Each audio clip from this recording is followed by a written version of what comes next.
May God be with you. The Proclamation of the Holy Gospel according to Luke.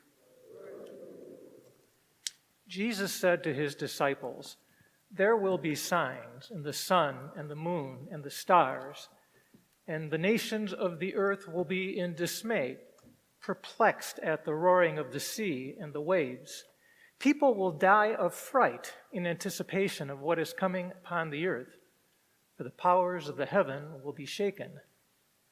And then they will see the Son of Man coming in a cloud with power and great glory. But when these signs begin to happen, stand erect, raise your head, because your redemption is at hand. Beware that your hearts not become drowsy with carousing and drunkenness and the anxiety of daily cares, and that day catch you by surprise like a trap. For that day will assault all who live on the face of the earth. Be vigilant at all times, and pray that you may have the strength to escape the tribulations that are imminent, and to stand before the Son of Man." The Gospel of the Lord. Praise to you, Lord Jesus Christ.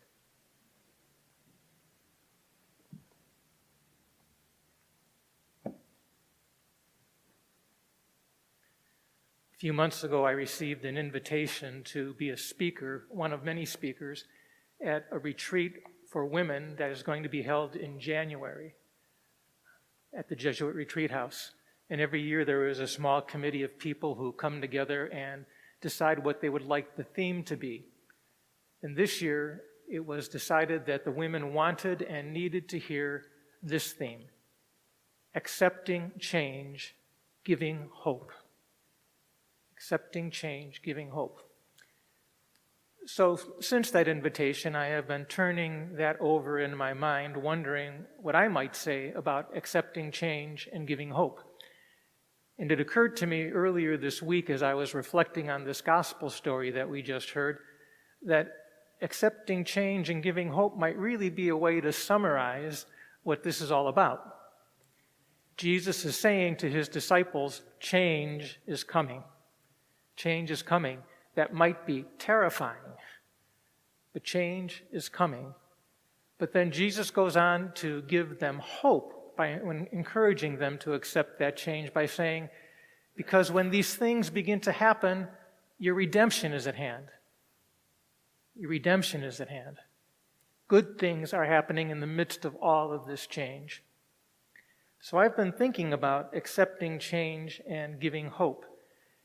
And it occurs to me that there are many different kinds of change. There is change that we can control and change that we can't control. There is change that we want and change that we don't want.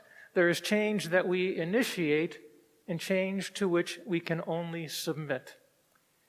And in order to accept that change in a way that gives hope to ourselves and to others, it seems to me we have to be able to ask the right question, give an appropriate answer, and then live that answer. And if we are able to do so, then our redemption, which is already at hand, becomes something more deeply rooted within us and can become a sign of hope to others in our lives. So now I'd like to share a couple of family stories that I think illustrate this. And both are recent. Wednesday of this week, my nephew Anthony, who is in his mid to late 30s, learned that he has COVID. He is asymptomatic, doesn't have any ill effects, but he and his wife and his 4 children recognized immediately that they would have to change their Thanksgiving plans. They would not be able to do what they had planned. They live in a big house in Lakewood.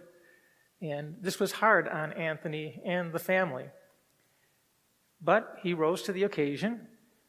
He stays on the 3rd floor, and his children, 8, 5, and 2 twins who are 20 months, they stay on the lower floor. Anthony put on a suit on Thanksgiving Day and FaceTimed with his family and played games over FaceTime. It was hard, but he made the best of it.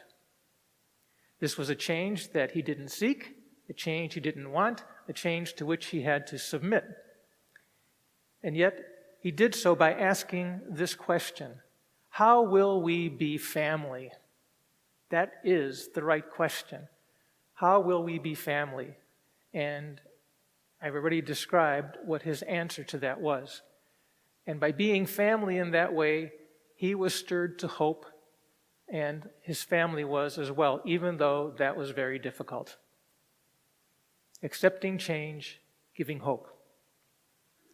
The other obvious change that happened in our lives just this morning was my mother's passing.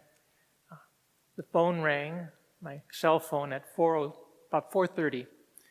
And whenever the phone rings at that hour of the morning, you know the news is going to be tough. My sister's name was on there, and I just picked it up and said, "She's gone, isn't she?" And through her tears, she said yes.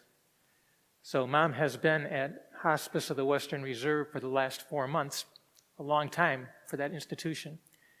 And we decided that we would all get there as quickly as we could. Myself, my sister, brother, and other sister and their spouses. So a little before 5:30, I arrived at hospice, and my sister Mary Ann and her husband Jim were already there. They still were abiding by their only 2 people in a room at a time policy. So we were greeted by a security guard whose words to us were, "My condolences to you, my condolences." And then Mary Ann and I went into the building, and I took with me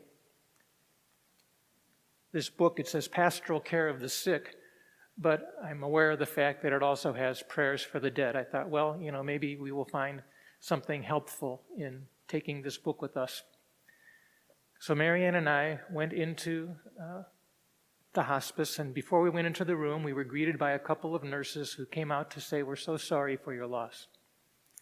And there was hanging on the handle of the door a picture of a flower.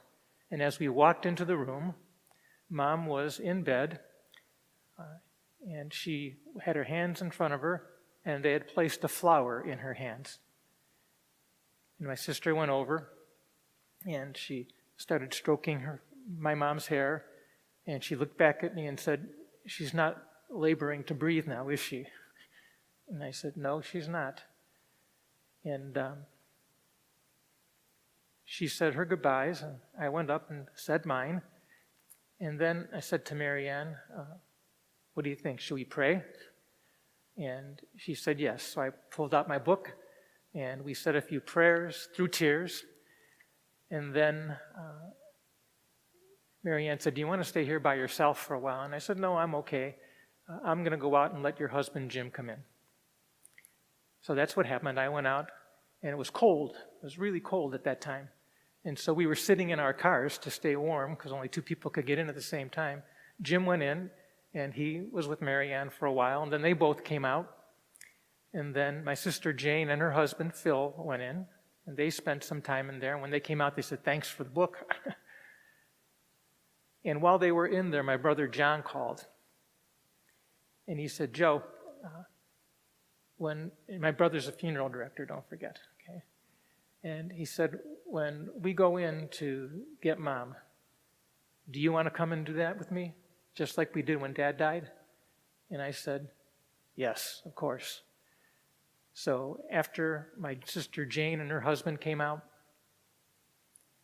then John and his wife went in. A little while later, they came out, and John pulled the van with which they transport the bodies next to the door and opened the door.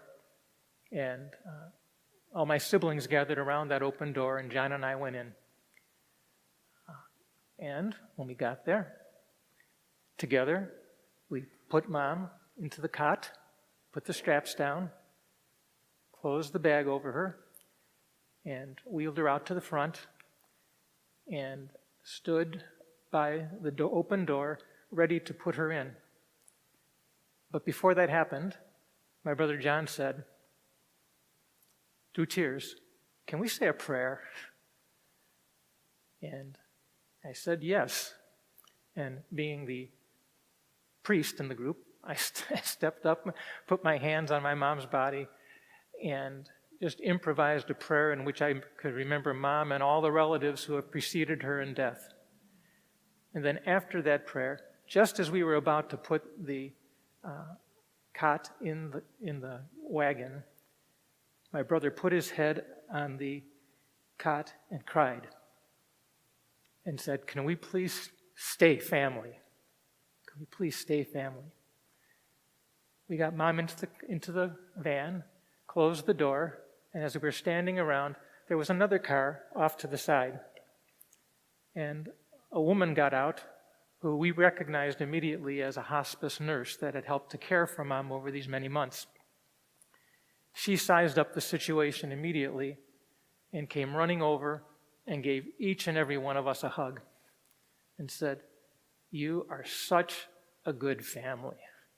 You are such a good family."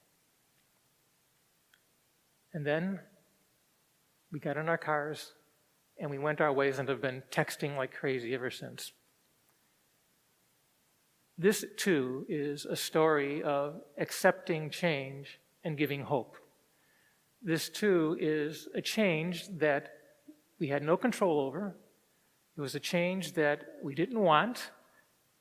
It was a change that we didn't initiate, but we had to submit to. It was a change that also required the right question in order to accept the change in a way that gives hope. And it is the same question that my nephew Anthony and his family asked. How will we be family? Responding to my brother's plea, please let us stay family. Let us stay family. And in those interactions, in my immediate family, there was a stirring of hope, and certainly in the response of the nurse who watched and waited and then came and hugged every one of us and said to us, "You're a good family." Somehow, accepting change had given some hope. Accepting change and giving hope. That's what this Advent season is about. It's what this Advent gospel today, at its root, is about. Now, I know that there are families in this parish who are also wrestling with significant change and struggling to accept that change in a way that asks the right questions, that can be responded to appropriately, that can give hope to one another and to the wider community. I know that for a fact. And I hope that these stories can be something that indeed stir up hope in them. And I know that there are people in this parish who are struggling with all kinds of things, changes they wish they didn't have to grapple with. But I hope that through the power of the Spirit, you'll be able to ask the right questions with the appropriate answers and in such a way that you are drawn more deeply into the most important dimensions of who we are and how we are, that we may be drawn more deeply into the mystery which holds us all. So, yes, it's not easy. It's not easy at all. But in the spirit of gratitude and the spirit of hope, I invite us all to enter into this Advent season in the way most appropriate for each and every one of us.